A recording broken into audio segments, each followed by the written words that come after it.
Good morning, all preparedness and readiness conscious people out there. This is Mike from SADT, and today I'm going to do the part 2 of the series where the lady sent me the questions.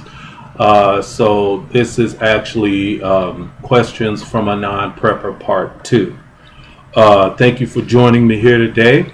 We're going to get right into it with some good information for all you guys out there. Make sure you pass it along, share the links. Also, give us a thumbs up if you think that you're receiving some good information here that might be helpful to you or someone you know in the future. That's what we do here, is try to provide good, solid information that you can build on. I mean, it's not having an actual instructor, but you can learn some things that will lead you to some great questions when you do meet up with your instructor or your group. As I said earlier in another video, going in blindly without any compass is a good way to get lost in the mix and end up dropping out of something. There's something like when you are dealing with compasses and stuff in the military, there's something called compass rolls, where that's where you go to get your mind right, so to speak, to get your compass set right to the true north, to tell you the right way versus any number of wrong ways. And that is what we're all about giving you that initial set of instructions that's going to put you on the right path to get you where you need to be to protect you and your family. So, our next question was, what do I do if I'm a woman alone? I guess she's concerned with the aspect of possibly being in a emergency situation, a world without rule of law situation, and she being the only person in her group, and that's a bad place to be. I have a group of one, but to only have one person and it being a female alone, while there's marauders running around, guys with guns, rioters, maybe rapists, all of these things that could be going on out there, and she's by herself. Well, this is a terrible situation, and you should never find yourself in that situation. I mean, in our modern society, we've got so used to the normality of always having 911 and having a police officer minutes away when seconds count. It gives you a false sense of security, but at least you have that. In a world without rule of law or a SHTF situation, that response may never get there. And that's the same for ambulance or any type of help.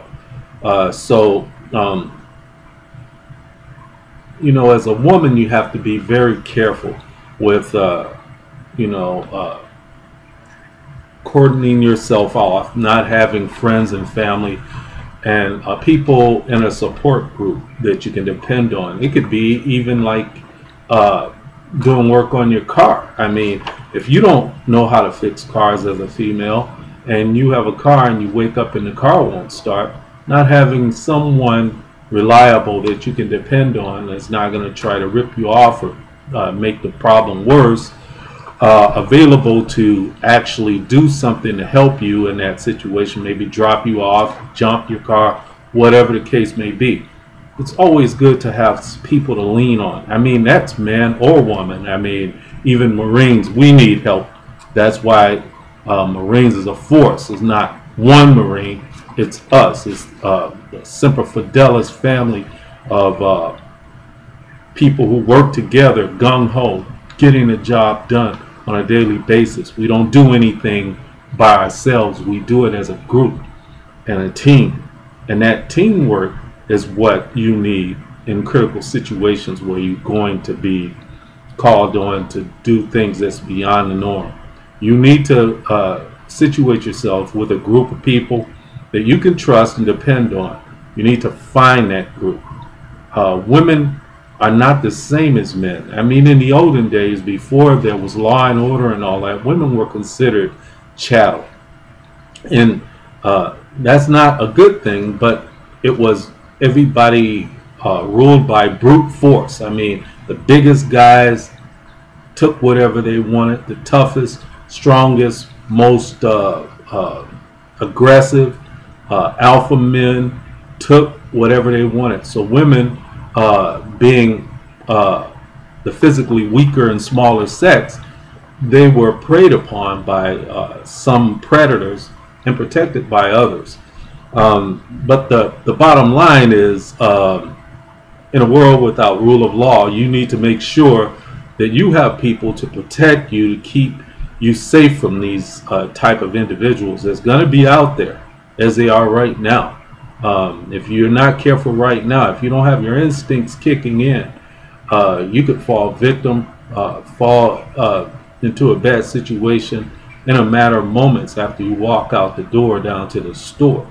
I'm not trying to get you scared and worried about leaving the house, but it's just the reality of the world that we live in. So make sure you get with a group of people who can actually help you in times of need and difficulty, and that can be depended on and trusted. Next question, what if I'm feeling that my home is not safe because my area has some unrest brewing, or it seems to be hostile? Well, there's a lot of people in metropolitan areas that deal with that on a daily basis. And my suggestion, if you don't feel safe where you are, you have the means, move. Move now. Don't wait. Move now so you can get to your place, get situated, get indoctrinated into the area, meet people, start that group. You always got to have that support system. I believe most mothers tell their daughters, have your support system. Always have ways of reaching out when there's help needed. Also, if you can't move, then you have to look at ways of hardening your home. You don't want to make your home into an inward prison where you can't get out if you need to. You need to build in safe processes where you can get out quickly, but it makes it very difficult and buys you some time when people are trying to gain entry. That's what you want to do. You want to have stumbling blocks. You know, that phrase that we use all the time, stumbling blocks, actually comes from a military term, as did undermine, to slow down or stop an opposing force from being able to get inside or gain an advantage against you and the people who are trying to fortify themselves. So you want to make sure that you harden your homes. There are many ways of doing that, and many of them are not expensive and not expensive processes. So you have to learn how to utilize inexpensive means to harden your home, making sure that it's more difficult for someone to get in than it is for you to make a speedy retreat. And some of those things might be a cut-off broomstick in a window or a sliding door. And I'll have videos showing you how to harden your home at a later date. Sometimes you can do the hole and peg method. This is something that was done in ancient times and can actually be done, and it doesn't have to change the actual aesthetic look of your home. But in the case where that's not a big concern, you can take a dowel rod, half-inch dowel rod, and a half-inch drill bit. Drill a hole in your floor. Make sure it's smoothed out and everything. I wouldn't do this if I'm a novice, and this is just to give you some idea of inexpensive ways. You can have a guy do it if you want to do something like that, like to a back door or a porch entrance way. And then you actually, after the door is closed, you have a peg, maybe with a block. It could be made out of metal. It actually fits in that hole on the floor. This is a fail-safe method of stopping entry into your house. You might have a deadbolt, a chain that goes across your door, and this is just an additional treatment that can be placed on your door in more than one way. It could have two holes or a slot, and then this protective pen or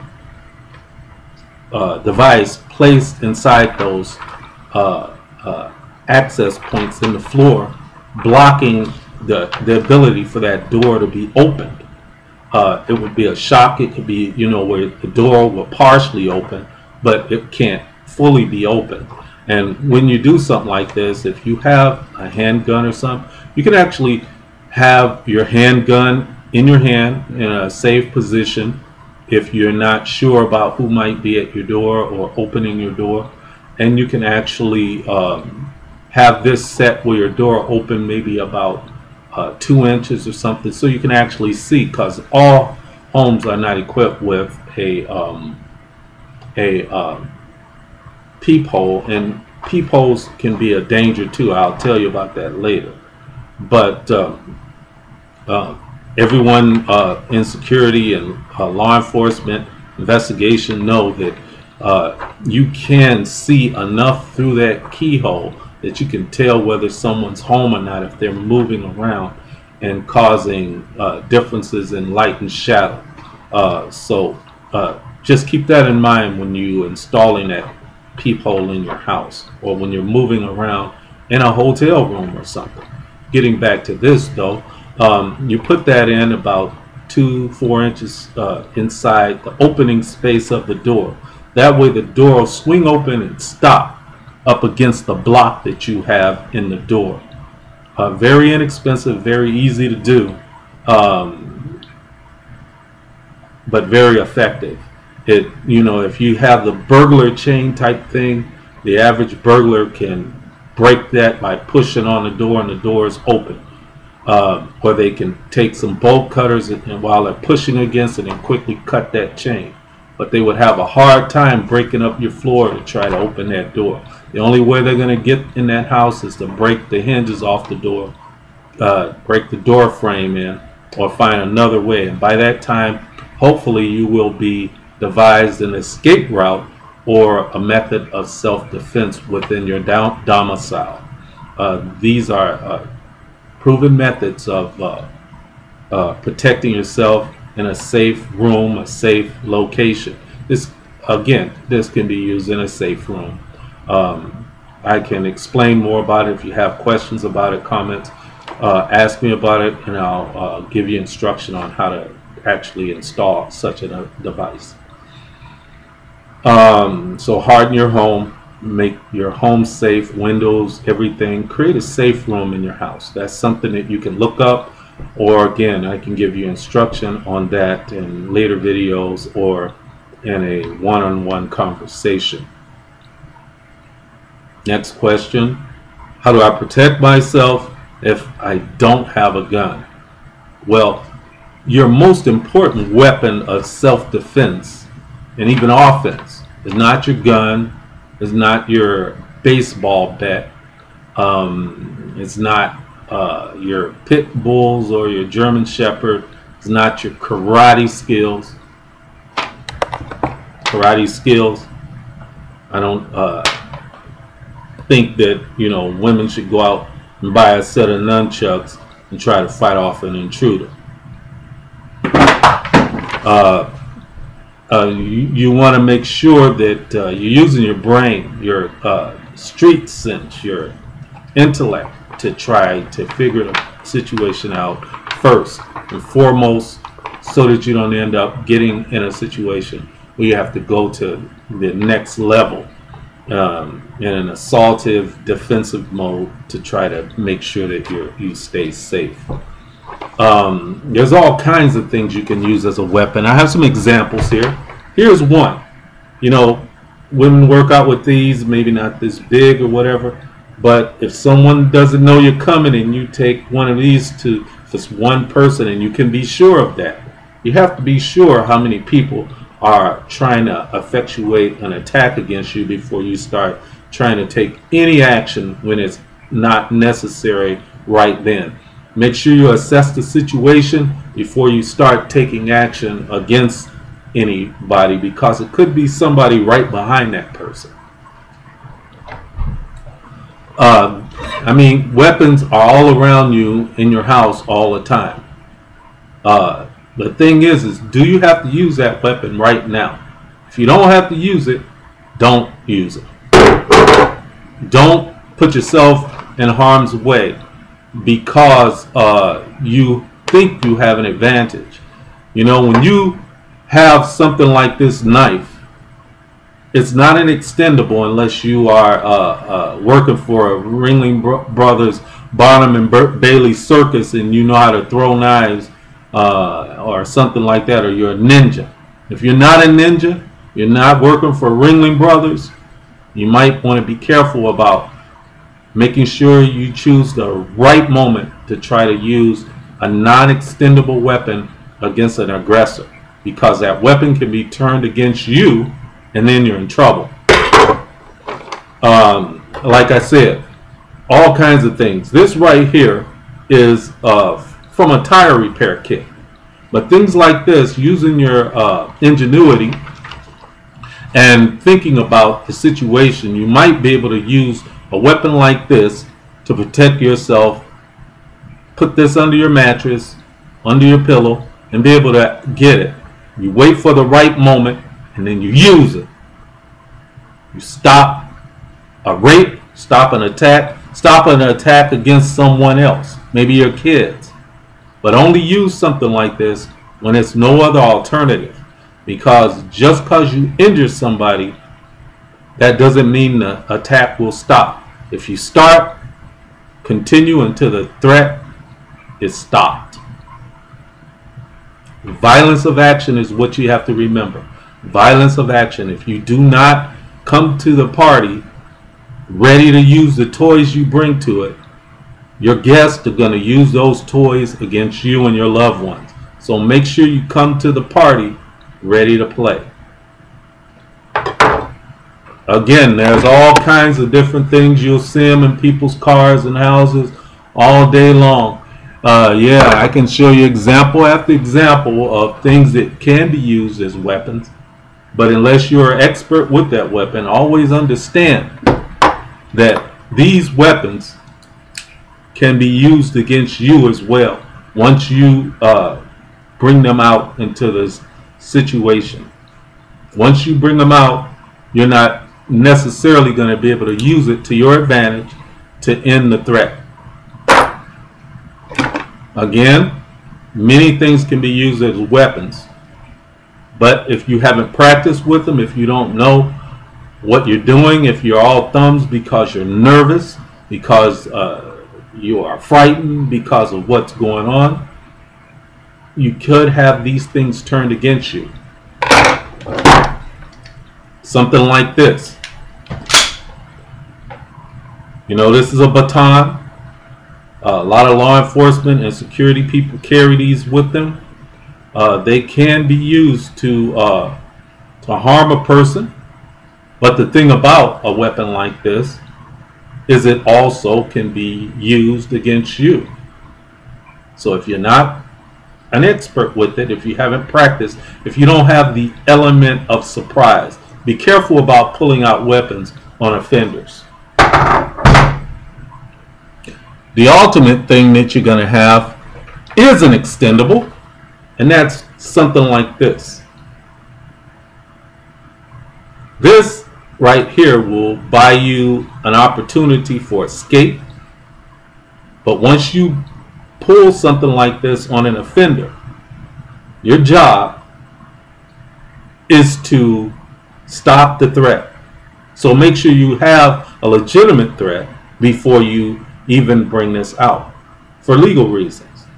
For legal reasons, you have to make sure that there's actually a threat imminent enough where you don't feel you can escape it, or someone else can escape it, and you're in a stand your ground situation where the use of lethal force, and it has to be lethal. You don't shoot, say, well, I want to wing them in the arm or wing them in the leg to stop them, but I don't want to hurt them too bad. No, if you pull your firearm, you should be pulling it to shoot until the threat is stopped. So you want to make sure you have that. You want to make sure you have the ability to make a phone call, an emergency phone call, unless the system is not working. You want to have that available to you. And it works for more than one reason. If it's not an all-in-out situation of war without rule of law, you have to think about the law has a long memory and it's going to come after you. And you're going to need to have record of why you had to take the aggressive act to stop someone that was trying to attack you. And having that record, when you call 911 and you stay on the line when there's an imminent situation happening, the 911 operator, police dispatch or emergency dispatch, whichever you might be dealing with in your area, is going to stay recording on that situation until the police arrives at the very minimum. So everything that happens after that, as long as you stay on that line, is going to be recorded. So the history of all the sounds and your reactions under attack is going to be recorded.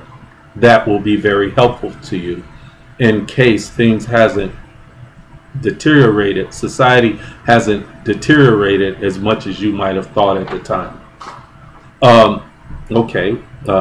Make sure that you are trained with any weapons and any tactics that you intend to deploy if you feel unsafe in your home and you don't have a gun. If you have the ability to get one, get one. If you feel safe by doing so, and get the training that goes along with it. And when I say training, that means safety training with the weapon, legal training, and also skill development with the weapon system that you're going to be using. Having a gun and not knowing how to use it is no help. In fact, it can be your worst nightmare. What to do if you get sick or hurt? Well, the main priority is, this is like military talk, don't get hurt. Hurt the other guy, don't get hurt. But if you do fall or get sick because of some biological situation or sanitation problem, then what you have to do is you have to have prior training and prior connections, support connections, to help you get better. You need first aid kits, you need first aid training, you need CPR training, you need all the types of training to make you not only better able to take care of yourself, but also better able to help others, because that makes you more valuable to groups. The more training you have, if you come to a group and say, I want to join this group, and you don't have anything to offer them, you may get turned down. But if you have, say, CPR training and first aid training, first responders first aid training, these things will weigh heavily on you being accepted into a group. Something that you can add. They might have a first aid expert, but in survival, there's a saying that two is one and one is none. So they might have the best first aid commando type person, but that person might take ill. They might get taken out, or they might be injured, and they might need a secondary. So trust me, Your training would be helpful to yourself, but it also could be helpful to you in the future. So make sure you get the proper training, develop a survival emergency plan before a situation goes sour. You don't want to wait until things go bad to start thinking about the things that we're talking about today. Have your first aid kit, know how to use it, know how to suture, know how to clean wounds and dress them, know how to handle a sucking chest wound, stop bleeding, treat for shock, all those type of things. They're very important when things start breaking down. What are the most important things I need to do or know to survive when I'm outside? Well, that depends. It depends on where you live. If you live in Hawaii, you have a lot of different things that you need to concentrate on: jungle rot, heat exhaustion, things like that, heat stroke, poisonous vegetation, things like that. You have to worry about the things that happen in the area where you are. If you are in Yuma, Arizona, for example, you're not going to have the same things outside to worry about that you might have in Hawaii, or say in foothills of North Dakota, or in the high desert in California. I mean, all of the things are different depending on where you are. If you're up north, say in Minnesota, and you're outside in the winter or late fall, I mean, your condition will deteriorate a lot quicker if you don't find shelter than it would if you were in Hawaii or say Alabama or something like that. You have to have the training to deal with the cold, how to keep your feet dry, how to make sure you don't get frostbitten, how to find and develop a shelter. All of those things are very important, and you have to do it quick. But something that eludes a lot of people, and that is, here's a question for you. I'll give you a few seconds to think about it and answer to yourself or to your friend that might be watching with you. Can you develop hypothermia if it's 78 degrees? What do you think? Well, yes, you can, because the body loves to be at about 98.6, and 78 degrees is 20 points lower than that. So what's going to happen is, as long as the sun's shining and you're getting radiant heat from the sunlight, you might be able to handle it. But at night or in cloudy conditions, if you're out in the elements and maybe windy conditions, your body heat is going to be wrested away from your body, and over time your body will start to cool down without you even knowing it. Your body will start to slow down, and as your energy starts being depleted, you stop being able to burn more energy, and this is without you being able to distinguish that you're actually burning more energy. It's the autonomic system that's in play here, and your body is burning this energy, and once it runs out of all that stored energy, then you start to have mental fog, weakness, delirium, and you can actually become hypothermic in a situation, fall asleep, and have some problems because of it. So make sure that you are properly situated as far as your gear and everything, depending on where you are, and have the proper training for that environment to understand that things like that happen. I can tell you this, that maybe two and a half years ago, there was a situation in the Chicagoland area where there was a big storm and there was a power outage that, and it was probably 95 degrees outside. You guys might remember this from the area.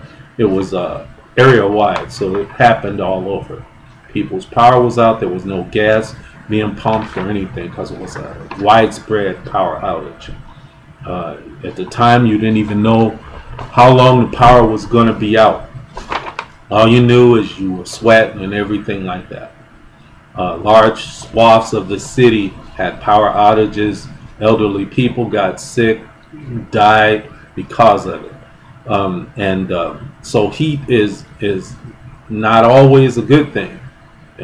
When there's upheaval problems, that heat could be the worst thing that ever happened to you. People had to get hotel rooms in a different area to try to survive the heat because it was too hot where they lived. They had to go to cooling shelters and things like that. So make sure you're training. Make sure you get the proper equipment. Know the environment that you live in and know how to deal with the effects of being out in the environment for long periods of time without help.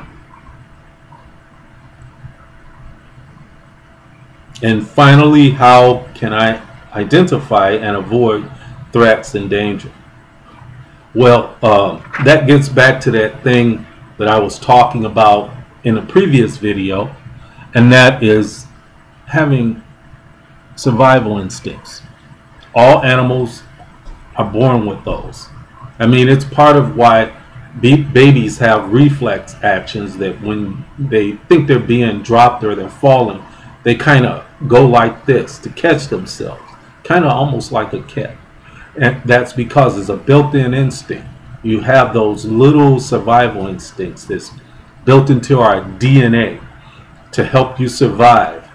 But as we have gotten more, for lack of a better word, domesticated and softened up by all of this concrete jungle that we build around ourselves, we lose those instincts and that ability to think outside the norm and protect ourselves in situations where we might need that help.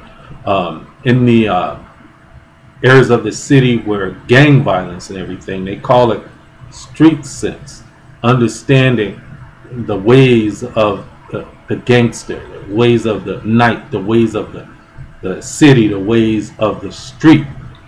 A lot of people living in the hood, they develop those by being in the hood. But I say that I don't care where you live. If you have to matriculate through the hood, then you should have this street sense built into your DNA, and you should also help your kids develop it, because you never know when your car might break down, you might get a blowout, and you have to actually walk through bad areas, and you need that street sense. You could be catching a train. The train could stop.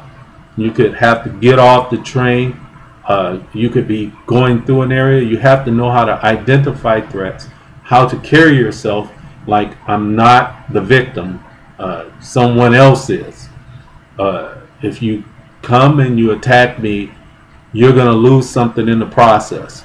That's the easiest way to avoid predation, is to make the predator feel that they have more to lose by tackling you than they do waiting for the next victim. Don't become a vic. Make sure that you're not an easy mark. Make sure that you have an effective means of understanding when threats around you and have a plan to deal with it when it is. You want to avoid danger at all costs, but when danger confronts you and there's no escape, then you have to use the means that you practice and you develop your instincts to survive that situation, whatever that might entail, whether it involves acquiescence to a point or it means direct physical confrontation with the threat. Just as long as you survive it, you did a good job. So that was all the questions that she brought up. Maybe you have a question. Maybe you have a concern. Maybe you disagree with some of the points that I laid out in this video. If you do, again, put a comment below. You know, a lot of people keep their questions hidden, and then one day when you're confronted, you don't have the answer that you might need to solve that problem. Well, I say ask your questions up front, ask them now, ask them to a person who can help you with them, and get the help you need before it becomes an issue for you. That's all I have for you today. And what I need you to do is think about the things we talked about. Support all of us that's out here trying to give you good, detailed information about ways to stay safe, be prepared, and survive any type of circumstance that you and your family might find themselves in. And at the end of the day, it's not what you think, it's what you can prove, what you actually know. So I want you to go out there today and be strong and stay safe.